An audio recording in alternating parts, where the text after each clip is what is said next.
कानून है उसको अगर तुम पढ़ोगे तो तुमको समझ में आएगा कि भारत अभी तक नहीं हुआ है। तो मैंने कहा वो कौन सा कानून है? तब उन्होंने मुझे बताया कि 1947 के साल में एक कानून बना था जिसका नाम है इंडियन इंडिपेंडेंस एक्ट, और यह कानून बना था 4 जुलाई 1947 को, माने 15 अगस्त से लगभग 10-15 दिन पहले। तो यह कानून बना था हमारे देश में आजादी के पहले, और इस कानून का नाम है इंडियन इंडिपेंडेंस एक्ट। उस कानून के आधार पर ब्रिटेन की महारानी अगर ही तो उसको वीजा लेने की जरूरत नहीं है।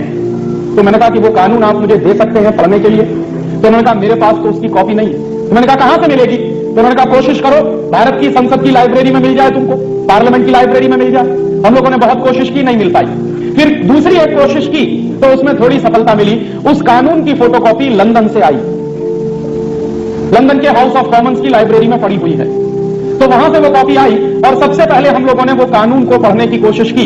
तो उसमें लिखा हुआ है, पूरे कानून की बातें 70-80 पन्नों में है, लेकिन कानून के प्रियम्बल में बहुत साफ साफ लिखा हुआ है। एक वाक्य लिखा है 4 जुलाई 1947 को पारित हुए इंडियन इंडिपेंडेंस एक्ट में, और यह कानून पारित क्यों किया गया है?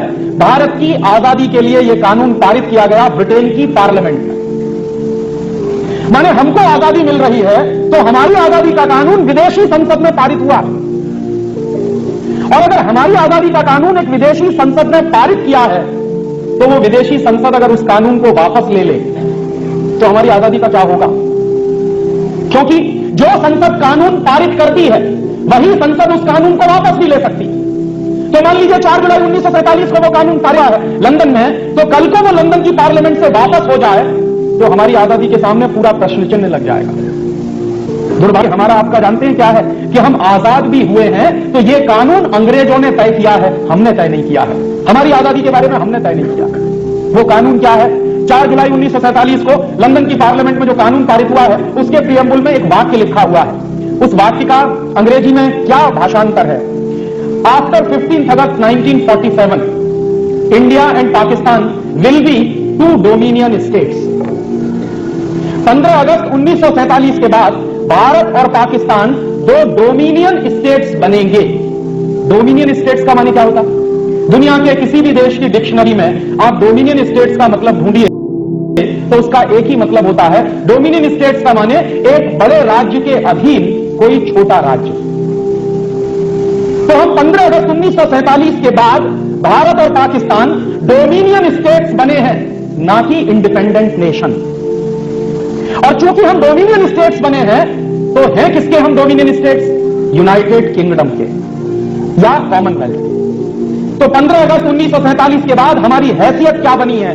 हमारी हैसियत बनी है कि हम यूनाइटेड किंगडम और यूनाइटेड किंगडम के बनाए गए कॉमनवेल्थ के डोमिनियन स्टेट्स हैं, ना कि हम इंडिपेंडेंट नेशन। और अगर हम इंडिपेंडेंट नेशन नहीं हैं तो बात समझ में आती है कि आज भी ब्रिटेन की महारानी हमारी महारानी है, क्योंकि हम डोमिनियन स्टेट्स हैं। और यह बात अगर 4 जुलाई 1947 के कानून से है तो मेरे मन में सबसे बड़ा प्रश्न आजकल जो उठ रहा है वो ये कि 50 साल से इस देश की राजनीतिक पार्टियां क्या कर रही हैं? यह बात तो हिंदुस्तान की संसद में आनी चाहिए थी। शायद पिछले साल आपने देखा होगा 14 अगस्त की रात को 12 बजे भारत की संसद में एक संयुक्त अधिवेशन हुआ। तो जो बात मैं आपसे कह रहा हूं वो बात भारत की संसद में आनी चाहिए कि हम 50 साल पहले अंग्रेजों द्वारा बनाए गए एक कानून के आधार पर डोमिनियन स्टेट्स बने हैं, ना कि हम इंडिपेंडेंट नेशन। तो हम इंडिपेंडेंट नेशन कब बनेंगे? कितने साल और लगेंगे उसमें? और अगर हम इंडिपेंडेंट नेशन नहीं है तो फिर आजादी की ये स्वर्ण जयंती क्यों मना रहे हैं? किसके गले पे तमाचा मार रहे हैं? और वो बात जब समझ में आई तो बिल्कुल स्पष्ट हो गया कि रानी अगर आएगी हिंदुस्तान में तो बिना वीजा बिना पासपोर्ट के ही आएगी, क्योंकि आप उनके डोमिनियन स्टेट्स हैं। और इस बात को आप एक दूसरी जगह और देख सकते हैं। जो लोग यहां बैठे हैं इस सभा में, अगर वो वकील हों और वकालत करते हों तो आप भारत के संविधान को उठाकर देखिए।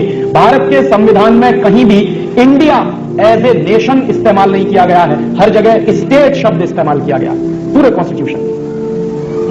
हमारे पूरे संविधान में भारत के लिए नेशन नाम का शब्द नहीं है, हर जगह इंडिया स्टेट के रूप में इस्तेमाल किया गया। तो हम सिर्फ एक राज्य बनकर रह गए हैं, राष्ट्र बन नहीं पाए हैं। कानूनी रूप से हमारी यह हैसियत है। तो इसलिए रानी अगर आती है तो उसका स्वागत करना हमारे प्रधानमंत्री का कर्तव्य है, उसका स्वागत करना हमारे राष्ट्रपति का कर्तव्य है।